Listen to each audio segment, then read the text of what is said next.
Paz do Senhor, irmãos. Que bom estar com vocês aqui neste dia. Falar algo de Deus ao teu coração. Agradeço a Deus sempre pelas oportunidades que Ele tem me dado. E hoje eu quero falar um pouquinho sobre a frase por causa disto, ou por esta causa, ou por esta razão. Paulo ele usa essa expressão com muita dignidade, muita franqueza no seu coração. E o tema proposto é esse, exatamente isso. Por causa disso, me ponho de joelhos. E isso faz-nos então meditarmos na palavra do Senhor. E por que ele usa essa frase? No capítulo 3, ele usa 2 vezes esta frase. Numa delas, ele fala do seu ministério, e na outra, ele faz uma oração intercessória pela igreja de Éfeso. E é isso que eu queria meditar com você. A frase por causa disto, por causa dessa razão, ou por estas coisas, está indicando aí um grau de responsabilidade de algo que não pode parar. Paulo enxerga isso no seu ministério. Quando ele vai a Éfeso, ele nota esta responsabilidade de dizer aos irmãos a importância do ministério que ele exerce e a importância do ministério que os irmãos exercem. Eu queria meditar com você nisso hoje aqui, falar um pouco sobre esse aspecto de quanto Deus tem sido bom em nossas vidas. Veja, na primeira vez que ele passa em Éfeso, que ele vai para Corintos, depois ele dá uma passada rápida lá, ele encontra a Áquila, a Priscila e tantos outros irmãos, ele faz ali um discurso lá na sinagoga, e aí, inclusive os irmãos falaram, olha, fica mais um pouquinho por aqui e tal. Ele falou, não, da outra vez que eu vier, eu fico aí com vocês. E aí eu queria ver esse texto com os irmãos aqui. Abre sua Bíblia em Atos, no capítulo 18.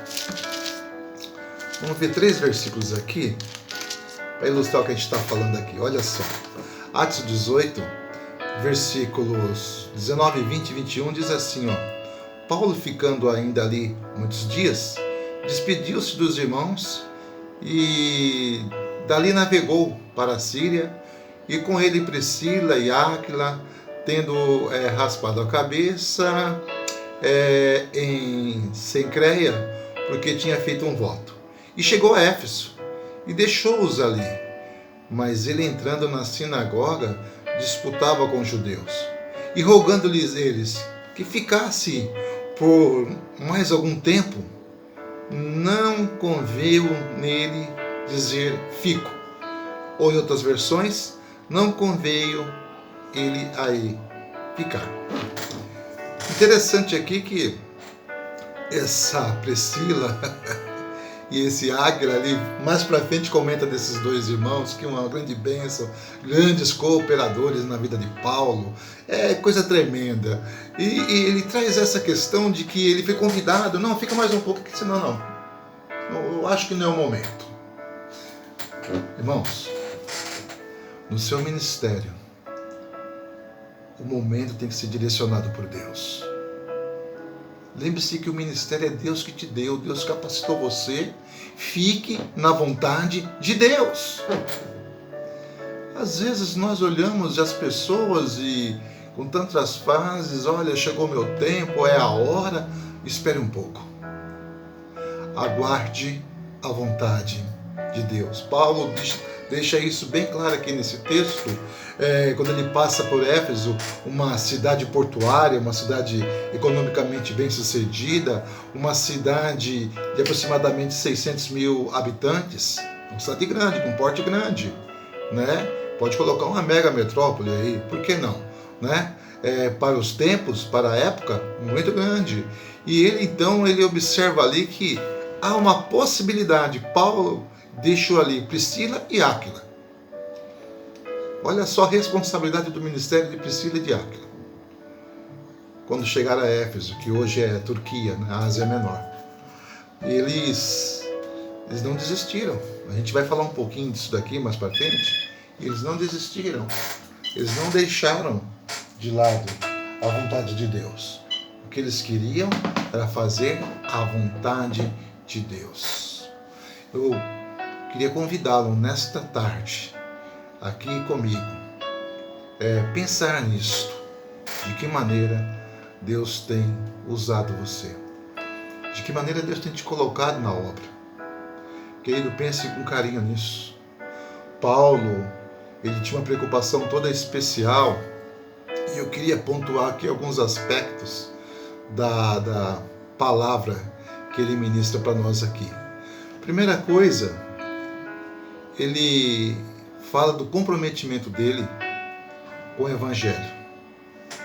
Abra comigo em Éfeso capítulo 3. Vamos observar esses pontos aí. Ele faz algo interessante, ele fala, ele escreve aí algo interessante para nós aqui. Só ressaltando, essa carta ela é escrita quando Paulo já está preso em Roma. Mas ele relembra aqui alguns aspectos do seu ministério quando ele passou em Éfeso. Versículo 1 ao versículo 3. Por esta causa, olha aí, eu, Paulo, sou prisioneiro de Jesus Cristo, por vós, os gentios. Se é que tendes ouvido a dispensação da graça de Deus, que é para convosco, que me foi dada. Como me foi este mistério manifestado pela revelação, como acima em pouco vos escrevi. Paulo ele mostra aqui um grande comprometimento com o ministério que Deus colocou na vida dele. Paulo ele revela aqui um comprometimento com as pessoas. Paulo ele fala aqui a palavra prisioneiro, ele usava muito prisioneiro ou escravo de Cristo, porque existe uma relação muito grande, uma simetria quando você pensa no aspecto de escravidão, a gente logo associa a sofrimento. Paulo ele usa essa palavra dizendo o seguinte, e quando você mergulha nessa história é linda, porque quando o escravo completava 50 anos de serviço, ele estava liberado para seguir seu caminho. Ele era alforriado. E aí que, se ele foi bem tratado naquele local que ele trabalhou, o seu patrão, o seu amo, o seu senhor, o conduziu bem, o tratou bem, o alimentou bem, ele não ia embora. Ele continuava servindo ali, mas com uma diferença. Servindo por amor. Olha a importância. Paulo ele fala do significado do comprometimento, do amor e da gratidão com Cristo Jesus. Os escravos, quando eram aforreados, e quando eles continuavam na fazenda ou aonde eles habitavam ali, eles continuavam por amor, porque o seu Senhor o tratou bem. Jesus nos livrou da escravidão do pecado, aleluia. E hoje nós servimos um Deus que tudo pode, nós não temos que ser gratos permanentemente a Deus por nos livrar da lei do pecado, da escravidão do pecado. Eu sirvo a Deus, irmão, como Paulo coloca aqui, por gratidão, por amor. Espero que você pense nisso. Por isso ele usa a expressão, Davi também usava essa expressão. Eu sirvo como escravo, mas um escravo livre. A graça, irmão, o favor imerecido da parte de Deus para mim e para você, é que nos faz ser abençoados, é que nos faz ser conduzidos dentro da vontade de Deus. Glória a Deus. Paulo observa que existe essa condição. Olha o versículo que ele diz aqui, no 2, ele chama a atenção das pessoas, sempre fazia isso. Se é que tendes ouvido a dispensação da graça de Deus, que é para convosco, que me foi dado. Ele convoca as pessoas, ele fala, olha, lembre-se que você já recebeu a graça, se é que você tem a graça. E eu pergunto para você nesta noite, a graça está em ti?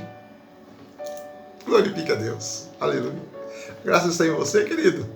Mostre a sua gratidão, As pessoas estão aí te olhando, contemplando, vendo a sua vida, se a graça de Deus abunda em você. Aleluia, glória a Deus. Nesse aspecto é bom a gente falar que Jesus, quando Paulo tem encontro com Jesus, ele responde a pergunta de Jesus. Sim. Quando Jesus falou para ele, eu sou aquele que você me persegue. E quando o Espírito Santo fala no coração de Ananias, não, ele vai sofrer muito pela minha obra.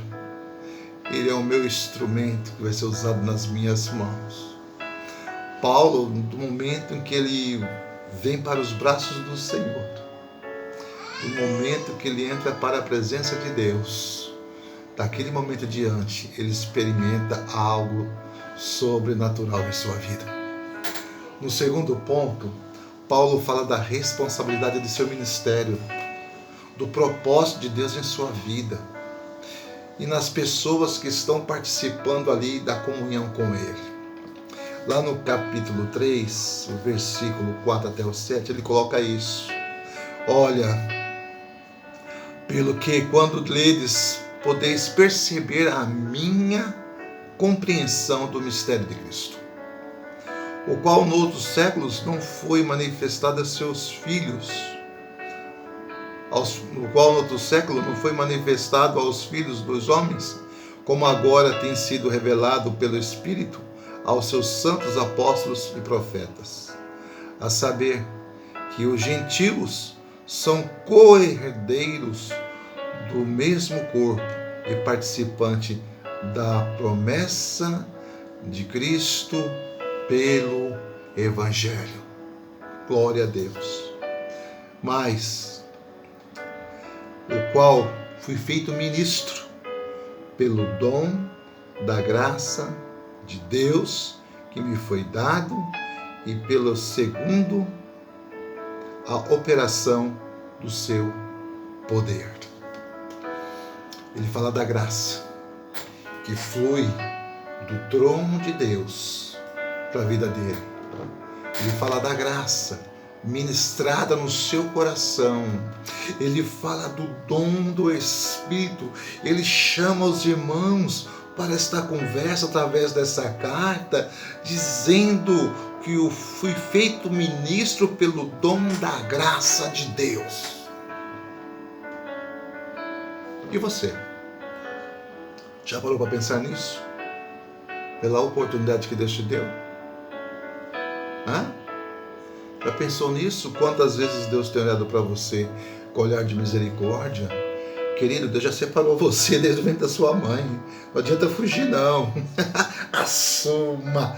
Deus é contigo. Glória a Jesus. Aleluia. Nessa reflexão que eu faço com você, eu queria chamar a tua atenção para o terceiro ponto. Ele mais uma vez fala a frase: por causa disto, ou por esta causa, me ponho de joelhos. E aí é o nosso tema. Ele faz uma oração intercessora aqui pelos irmãos, para que o fervor, a comunhão, a oração continue a atuar na vida daqueles irmãos. No versículo 14, ele expressa isso. Por causa disso, me ponho de joelhos perante o Pai nosso Jesus Cristo, do qual foi toda a família nos céus e na terra, tomou o nome dele, para que, segundo as riquezas da sua glória, vos conceda e sejais colaboradores com o poder do Espírito, no qual o homem interior, para que Cristo habite pela fé no vosso coração, a fim de que, estando arraigados e fundados em amor, podereis perfeitamente compreender com todos os santos qual seja a largura, o comprimento, a altura e a profundidade, e conhecer o amor de Cristo, que excede todo entendimento, para que sejais cheios do Espírito, da plenitude de Deus. Que linda essa oração. No primeiro aspecto, ele lembra das suas lutas, das suas dificuldades, das suas perseguições, ele fala do ministério dele, ele fala das pessoas que estão com ele, mas aqui nesse segundo ponto, segunda vez que ele usa a frase por esta causa me ponho de joelhos, ele enfatiza nesta oração, que é uma oração intercessora pelos irmãos que vão ficar ali. Nos 3 anos que Paulo permanece em Éfeso, ele organiza a igreja, ele monta ali a liderança, ele explica, ele fala do seu comprometimento, ele fala da sua compreensão da palavra, ele chama a atenção dos irmãos nessa oração aqui, dizendo assim, olha, para que vocês possam perfeitamente compreender com todos, com todo o vosso coração, o que é que Deus tem para você, o tamanho do amor de Deus, da largura, da profundidade. Queridos, a nossa mente ainda é muito pequena para aquilo que Deus tem dado para mim e para você. A gente não consegue pensar de uma forma, em dimensões, porque Deus é muito grande. Deus é infinito. O tempo para Deus ele é indeterminado. E aqui Paulo fala assim, vocês precisam, eu estou orando para que vocês possam compreender. Olha só, aleluia. Eu estou orando para que vocês possam compreender a profundidade, a largura, o comprimento do amor de Deus, que excede, ultrapassa todo entendimento. O que você está fazendo com o seu ministério, ou se você ainda acha que Deus não te chamou, Ele já te chamou, irmão. Já te chamou, irmão. Você que está me ouvindo aí nesta palavra, Deus já te chamou. No ventre da sua mãe, Ele te escolheu. Aleluia. Ministério é uma coisa profunda. Ser ministro, ser líder, ser alguém que atua no reino de Deus. Olha, Deus te capacitou com dons, seja pessoais, ministeriais, espirituais, para atuar na igreja. Não deixe parado aquilo que Deus colocou nas suas mãos. Paulo está preso em Roma, mas ele escreve essa carta lembrando aos irmãos a profundidade do amor de Deus, a largura, o comprimento. Ele fala da comunhão, ele fala da gratidão, ele fala do ministério, ele traz à tona a vida das pessoas, o que é o amor de Deus. Eu tenho certeza que você está me ouvindo aí, deve estar pensando, como é que está meu ministério? Paulo, mesmo preso, não deixou de exercer aquilo que Deus havia colocado em suas mãos. Interessante que ele termina então esta carta aqui, nesse parágrafo, dizendo assim que, ora, versículo 20 e 21, aquele que é poderoso para fazer tudo muito mais abundantemente, além daquilo que pedimos ou pensamos, segundo um poder que em nós opera, a esse, glória a Deus, seja dada a glória na igreja por Jesus Cristo, em todas as gerações, para todos sempre.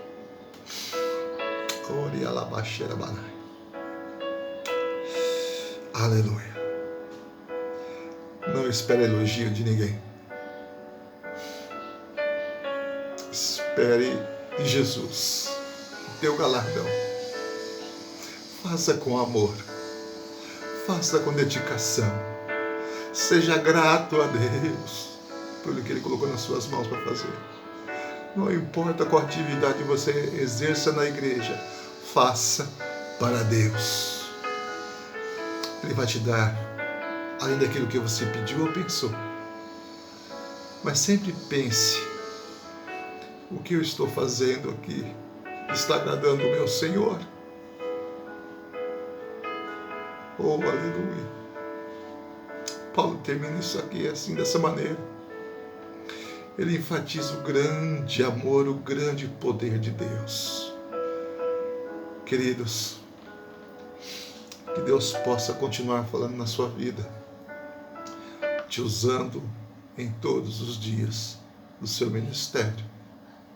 Deus possa abençoá-lo grandemente, cada dia, cada instante, Viva o Senhor Jesus na sua vida. Deus te abençoe, querido.